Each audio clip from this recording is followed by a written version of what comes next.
Hello guys! Good morning sa ating lahat dyan sa Pilipinas. Ang ating content ngayon is about paano ba tayo nakakarating ng Hong Kong. Isa din ako sa inyo na nag-aalangan dati nung ako'y nag-Saudi din ako. Ikwento ko lang sa inyo, nag-Saudi din ako. Then ngayon, dating namin sa Saudi, napakahirap ng buhay sa Saudi, ang liit pa ng sahod. So madaming nagsasabi na tara pumunta ng Hong Kong. At ayun, natatakot sila kasi may termination daw sa Hong Kong. Actually guys, huwag kayong matakot kasi alam mo, habang nag-uusap tayo, ito pala, ipapasyal ko kayo. Tignan niyo yung view dito ako sa Kowloon Park. Katatapos lang natin magsimba. So ngayon, sabi nga nila, natatakot sila sa termination. Nasa iyo naman yun guys kung bakit ka mati-terminate. Siyempre, nasa trabaho mo din yun. So, nung una, natakot din ako kasi baka magsayang lang ako ng pera. So, ang ginawa ko, try ako ng try. Wala naman akong sa Maynila, kundi, kasi taga Bacoor, Cavite din ako nakatira. So, malapit lang sa akin yung Maynila. Ang nangyari is, pumunta ako dun sa Maynila, nag-apply ako nung dumating ako galing Saudi. Ang sabi sa akin is mahirap daw hanapin ang agency papuntang Hong Kong. So nag-aral ako ng caregiver para lang makapasok ako doon sa sinasabi nilang agency. So ngayon ang ginawa ko, nagpunta ako doon sa agency na yon na ano ba pangalan nun, yung Manpower. Yun. Tapos pumunta ako doon. Iyon pala ay hindi pala yun agency ng Hong Kong. Kasi napakahirap hanapin ang agency ng Hong Kong. So may isang babae na nakasama ko siya doon sa school na pinag-aralan namin. Ang sabi ko sa kanya ay pwede ba akong magsabay sa iyo kasi mag-apply daw siya puntang Hong Kong. Hala, dininay pa niya. Sa kabutihang palad is sumunod lang ako sa kanya. At hindi ako nagsasalita, basta sumunod sa kanya. Nung nalihis siya sa akin, naunahan ko pa siya doon sa may agency na yun. Tapos nung nagpunta na ako doon, siya pa yung hindi natanggap pa. Hallelujah. Kasi kung ikaw ngayon walang magandang sa iyong kapwa, walang mangyayari, di ba? So ang ginawa ko nagpunta ako doon, nag-apply ako doon sa agency na yun. Ngayon may mga bago na siyang agency guys. Iyong kasing agency ko is wala na, nagsara na. Kasi daw, iyon ay napakalaki ng mga hinihingi sa mga tao na placement pay. Ang totoo pala is, dapat pala hindi ka na magbabayad ng mo papunta rito. Kasi binayaran ka na ng amo mo. Kami, nagbayad pa ako ng 18,000 sa piso. So akin okay lang basta nakarating ako ng ng Hong Kong. So ngayon huwag kayong matakot na may termination sa Hong Kong. Kasi kung once na nandito na kayo, mas mabilis. Ang mas maganda, alam mo kung bakit? Madali kang makahanap ng amo. So ngayon, dito, once na ka, bago ka umuwi ng Pilipinas, is mayroon ka ng amo. Diba? Ay, napagod ako. Upo muna tayo. Ngayon, pag nag-apply kayo ng papunta dito, kailangan i-download nyo na lang yung Mama's Care Helper. Ngayon, mag-sign in kayo doon. Then, pagka-sign in nyo doon, mayroon kayong makikitang employer, siya mismo ang tatawag sa inyo through Skype. Ganun po. Tapos, once na na kayo, lahat iyon is free. Mayroon na ngang nakakarating na galing Saudi na diretso na siya dito, hindi na siya dumaan ng Pinas. So, wag po tayong matakot sa mga sabi-sabi. Try lang po natin. Kasi maganda po talaga sa Hong Kong dahil katulad yan, pag may mga holiday, katulad ng magtrabaho ka, babayaran ka nila. Unlike sa Saudi, sa buong 2 taon, wala kang D-off. Dati yun, mag-D-off man ako, hihahatid pa ako ng aking boss, may pa, so hindi ka makakagalaw. Dito kasi parang Pilipinas lang. So So, ngayon, kung ma-terminate man tayo, hindi tayo matatakot. Kasi, meron naman dapat malipatan agad-agad na trabaho. Meron din dito mag-stay ka pa ng 14 days bago pwede mo rin hintayin ang visa mo sa Pilipinas kung gusto mong mag-exit. Pwede ka mag-exit ng Macau. So, tayo guys, huwag tayong matakot. Ilaban lang natin yung ating mga pangarap. Huwag tayong matakot sa mga sabi-sabi. Kasi ang mga sabi-sabi yun yung nagpapaano sa mga gusto mong mangyari sa buhay. Katulad ko, gino ko lahat kahit biruin mo, ang lakas ng loob ko, wala akong pang placement pay. Ang ginawa ko, nag-apply ako. Wala naman akong dumating ba naman ang panahon na pala is wala akong pang kailangan mong mag-training, di ba? So ngayon, hiningian ako nung time na yun na pera. Alam mo, nangyari sa akin, talagang bless lang ako ni Lord. May nagpahiram sa akin ng pera na ganun kalaki. Dahil naawa siya sa akin nag-isip na ako hala, baka makulong ako kasi may visa na ako, tas wala akong Tas yun, tumulong siya sa akin. Tas yun, nakarating na ako dito sa magandang lugar na Hong Kong. Ayan. Actually ngayon, meron na akong sa 6 na taong ko rito. 7 taon na ako dito. Nagkaroon ako ng isang bahay, hindi pa naman ginagawa pa rin hanggang ngayon, at dinagdagan pa ni Lord ng isa pang lote. So ngayon, blessed na talaga ako dito sa Hong Kong kaysa noon sa Saudi ako. Pero sa mga Saudi naman is malaki na rin ngayon. Yung time kasi maliit pa that time. So ngayon, kung gusto nyong mag Hong Kong, huwag po na tayong matakot sa termination. O di ba guys, ang ganda ng place ng Hong Kong. Madami ditong namamasyal. Yeah. Ayan siya, ipapakita ko yan. Dyan ang mga Pilipina, dyan sila nagtatambay, maaga pa kasi. Mamaya yan sila, mga alas 2, dyan na yan sila, o diba? Yan guys. So, papasyal ko kayo sa Hong Kong.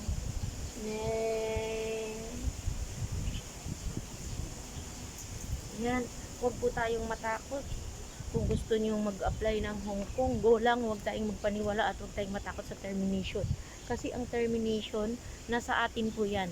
Kung ma-terminate ka man, huwag kang mag-alala. Ang agency mismo ang magbibigay sa iyo ng panibagong trabaho. Oo, ganun dito. Tapos, kung hindi ka naman pwede ka rin namang maghanap ng sa iyo lang. Kasi nandito na yung magandang opportunity. Dito na rin magmumula yung mga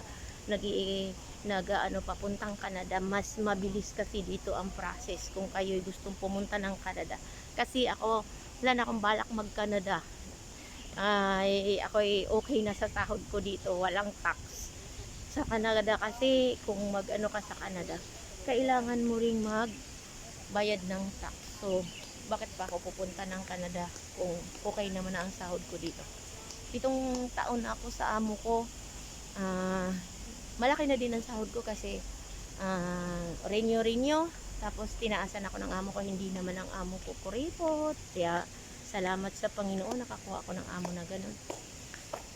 So guys, ayun, huwag po kayong matakot sa termination. Basta kung gusto nyo, i-go nyo. Dahil ako na nagsasabi na mas maganda yung nandito dahil mas priority nila ang mga nandito. Tapos yung inyong mga babayaran is hindi na ganun hindi naman nandito ako sa nila. Parang temple to siya. Tapos hindi ganun ang bayaran ngayon. Mura na lang. Unlike noon ako gumastos ako ng 80,000 lahat yon. Pero sa ngayon, marami na tayong apps na maganda at mura. Diba? Tingnan mo sila. Idadalhin ko kayo doon. Maganda dito. Medyo malamig. Lalo mamayang hapon. Malamig na siya. Ang dami na mamastan doon. Pupunta tayo doon. Iikot tayo pababa. Pasyal ko kayo. Samahan niyo ko. Diba? Ang akin lang magkaroon naman lang tayo ng araw ayun para sa ating sarili o libangin natin sa pamamasyal para hindi tayo malungkot dahil wala tayong pamilya. Kailangan nating labanan ang homesick, di ba? So ngayon, ayan sila. Oh. Mahilig sila mag-exercise, guys. See? Ayan sila. Mm. Yun yung mga matatanda, kailangan nag-ano sila na gaganyan sila tuwing umaga. Yan ang hilig nila.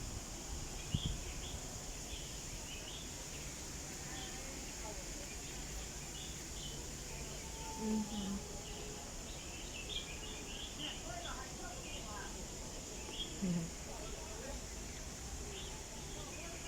Ayan, nakita niyo.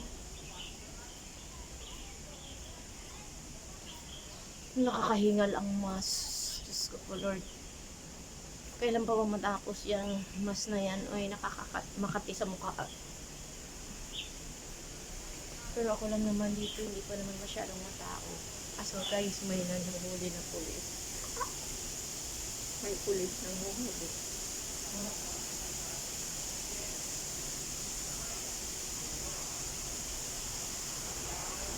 Ha? Kamusta na ang ating mga diba? Tutor ko kayo.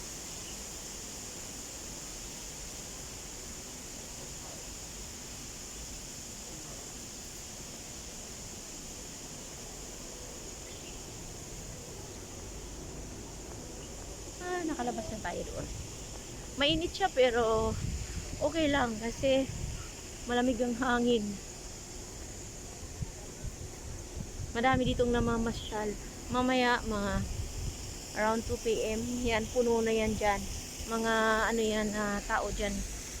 Lahat dyan halos Pilipina, Indonesia. Yan, dyan sila nagtatambay. At ako din, bihira lang din ako lumalayo kasi mas maganda na yung safe lang. Sa panahon ngayon, pupuntahan natin doon sa mga magandang view. Ihahatid ko kayo dun ka. Ha? Nakakasilaw.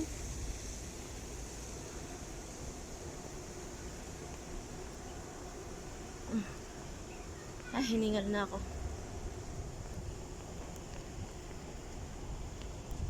Oh, may puno din pala ng saging dito. Pupuntahan ko yung marami dito mga.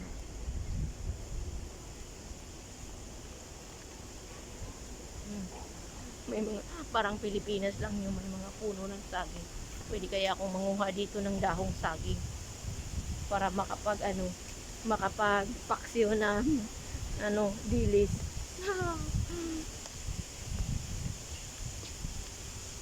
Papasok ako doon sa namin. Papasukin natin. Tara.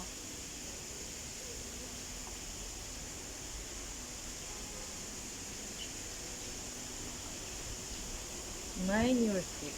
Ano to? Ano man nila to? Dasalan nila.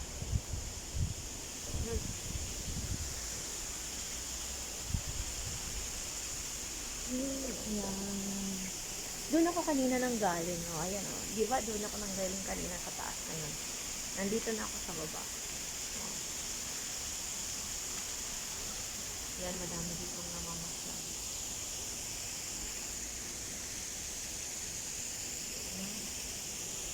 Tapos ito yung niya. Ang dami niyang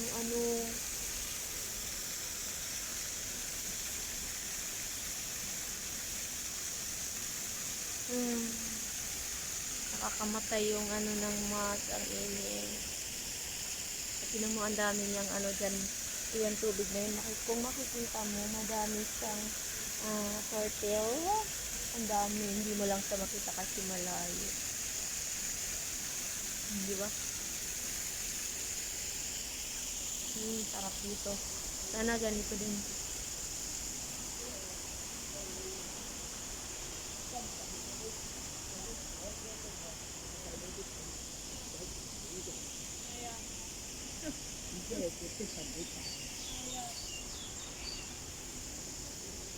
Ang lakas. Namamasya lang ang pig mag-isa, no? Mamaya pa yung aking mga, kasi nagsimba pa sila ako, nagsimba na ako online dahil mahirap na magsimba ngayon, dikit-dikit, so nag-online mass lang ako.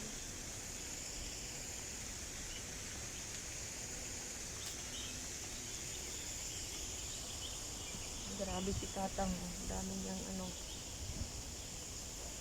dami niyang cellphone, 5 yata.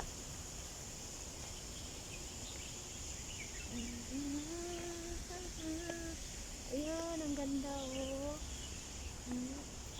diba? Tara, mamasyal pa tayo.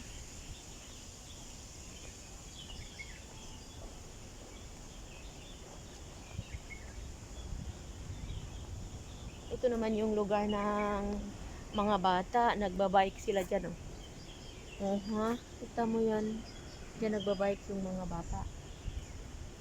Bukod yung nila, yung pang jogging nila na magkadikit lang.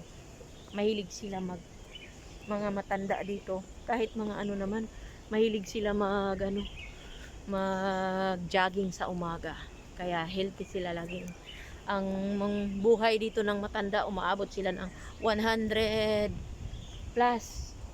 Kasi ganyan sila. Tapos yung pagkain nila talagang healthy lagi. Steam lang. Kunting oil, hindi sila nagamit ng ng madaming oil. Kaya ako naglalakad ako, sabayan niyo ako para naman exercise ko to, di ba? Exercise ko naman, kailangan natin mag-exercise. Ano?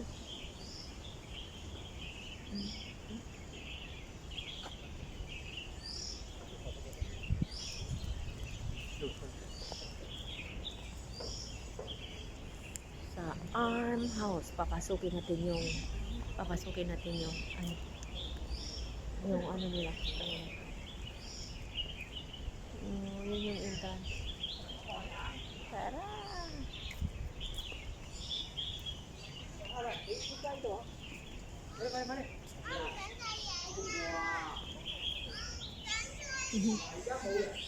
Parang lang yun. Parang lunita lang may kanin. Ito yung mga luma kanunuunan ng Hong Kong. Yung mga kaninunuan bago pa lang yung Hong Kong dati ganito. Ito pa lang ang Hong Kong dati. Ito pa lang siya.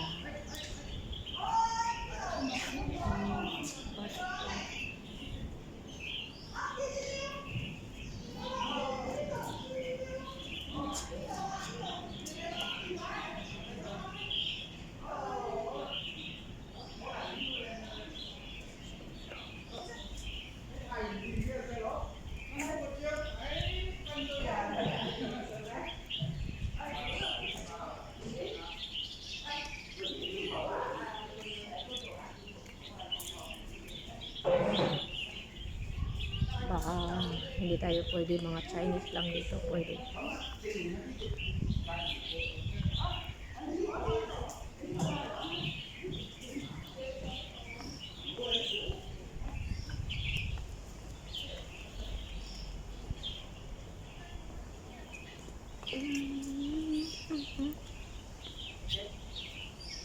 Lumabas na ako doon kasi masyadong crowded. May mga chakwa doon, chikwa. Ito yung inano dati nung kanilang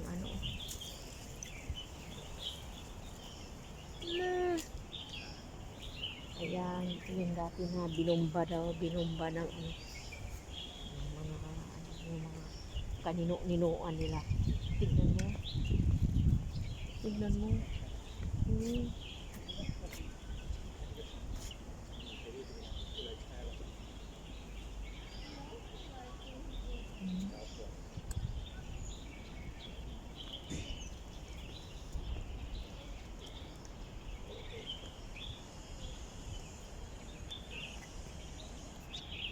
Remnants of the South Gate during the demolition of modern buildings within the Kowloon Wild City. Oh, kinimulation. Oh, oh no.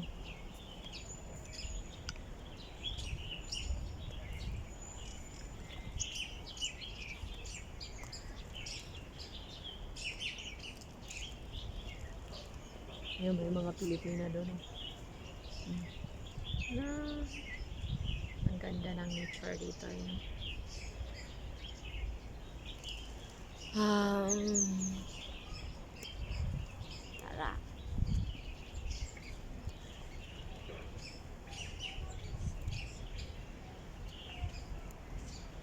Gusto kong akyatin yun. Gusto ko akyatin natin yun, guys. Ah, ang cute. Oh.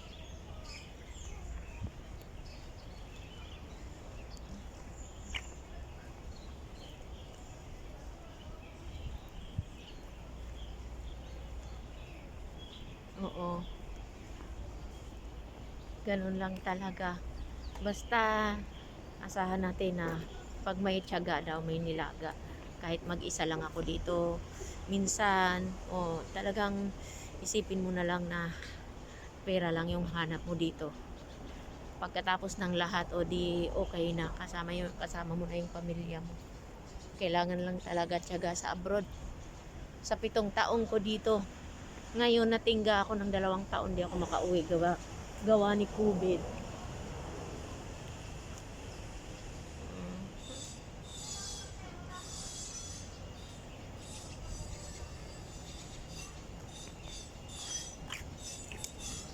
Ang taas nun eh. Napagod na ako para akyatin na. Hiningal na. Ayun, akyatin ko sana yun.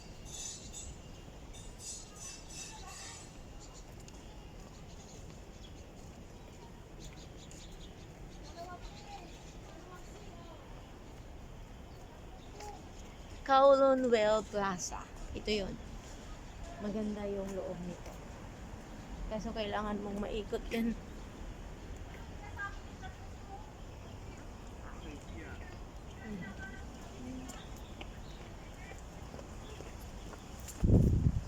Madaming nagja-jogging dito, guys. Kasi malamig ang panahon. Sarap mag-jogging pag ganitong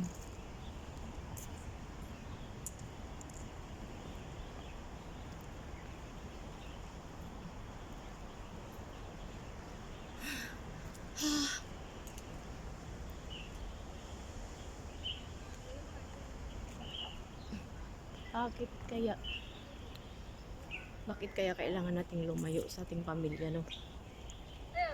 Kasi para sa kanila din to. Tiis-tiis lang pagkatapos ng lahat. Di sama-sama na ulit. Ako may napundar na ako. Kunting hininga na lang, uuwi na din ako sa Pilipinas. Kaya kayo guys, yung mga bago, yung hindi pa gawin nyo na. Kung nahirapan man kayo, kung mga gustong ito yung first stepping stone papuntang Canada. Kasi marami akong mga friend na lumipad na sa Canada. Saglit lang nilang in-apply dito. In-apply nila dito ng 1 year lang na yata. Ang isa kong kaibigan is wala pang 1 year, natapos niya na yung papel niya. Nasa Canada na siya ngayon. Lahat ng halos ang kaibigan ko nasa Canada na. Kaya yung mga gustong mag-Hong Kong, go, go, go! Huwag kayong matakot sa termination. Ako na yung nagsasabi. Hindi ka naman mati-terminate na sa'yo din yun. Sa trabaho mo din yun. Kailangan galingan mo. Then after nun, kung ano man ang mangyari, huwag kang matakot kasi anuhin ka ng agency. Tapos madaming Pilipinas sa inyong tutulong dito. Tuturuan kayo kung anong dapat nyong gawin. Marami na. Hindi kayo dapat matakot. Ako dati takot na takot ako eh. Kasi baka ako masayang yung aking gastusin na magkano. Iyon naman pala, hindi naman pala ganun. 'Di ba? Marami kasing iba, lalo ka pang salip ng palakasin yung loob mo. Lalo ka pa niyang tatakutin. 'Di ba? Salip nang sabihin niya sa iyo, sige go ka kasi hindi yung iba lang din. Alam mo 'yun, alam mo na. Yung parang ayaw ka lang niyang marating mo yung kanyang narating. Meron kasing ganun eh. Biruin mo yung kaibigan ko eh. Tinanong ko lang saan ang punta mo. Mag-apply daw siya ng pa-Hong Kong. Then, sabi ko pasabay, sabi niya eh kasi, ano eh, ganito. Kasi ano daw, madami siyang alibay. So, alam ko na ayaw niya akong isama. So, ginawa ko, alam mo guys, kinapalan ko mukha ko, bumuntot ako sa kanya. Ala, sige, naglalakad siya dyan sa Maynila kami noon sa Maytap. Tapos kasi napike ako sa agency nung una. Isa rin yun siyang napike. So, ngayon, ingat-ingat kayo guys, kasi ako sa Maynila na ako nagano, pero, pagalitin naman ako, nakapag-asawa lang ako ng kabitinyo. Kaya dyan ako napatira. Tapos, doon na ako ha. Pero naloko pa ako. Nagbigay ako ng malaking pera. Tapos naloko ako. Hindi naman pala totoo. So, yung babae na yun, tinabihan niya pa ako na, kasi madami siyang alibay. Ang ginawa ko, binuntutan ko siya. Then, yun, ito na nga, pag gumawa ka sa kapwa mo ng hindi maganda, ang akala niya, hawak niya yung agency. So, ngayon, ayaw niya akong pasamahin. Pagdating doon, sa interview, siya pala yung bumagsak. O, diba? Kasi, masama yun eh. Kailangan share natin kung anong meron tayo. I-share natin sa kapwa natin. Huwag tayong magdamot. Kasi hindi natin hawak yung ating buhay. Diba? Lahat kung anong meron tayo, ipasalamat natin sa Panginoon. Huwag tayong mga ng tao. Para makatulong din tayo sa iba. Sige, ang daldal ko, hinihingal na ako. Ha ha ha ha. 'Di ba? Ayan yung mga tao na ayaw nila na alam mo na. So, pangit din pala, 'di ba? Kasi hindi mo kalain na kung sino pa yung tao na inaano mo, iyon pala ang matanggap. Kaya kayo, huwag kayong basta gulang, huwag kayong magpaniwala sa mga sabi-sabi. Kasi yung iba, ayaw nilang sasabihin tayo kung ano dahil natatakot sila na marating mo rin yung narating nila. Kita mo, napaka-selfish nila, no? Pero tayo guys, mas lumaban tayo at wala tayong naaapakan na tao. Napakaganda ng dating sa buhay natin. Kaya, God lang nang magbabalik sa atin noon. Kaya tayo magiging fair tayo. Kahit hindi mo natin sila kakilala, kapwa Pilipina, magmahalan tayo. Mga OFW lang naman ang nagtutulungan. So, hindi na kailangan na mag-away-away kasi karamihan dito guys sa Hong Kong. Diyos ko. Kaya kayo na ang bahala kapag pumunta kayo dito. Malalaman nyo lahat. Bye-bye. Tapos na tayo sa ating kwentuhan na ikwento ko na lahat sa inyo. Bye! See you next time!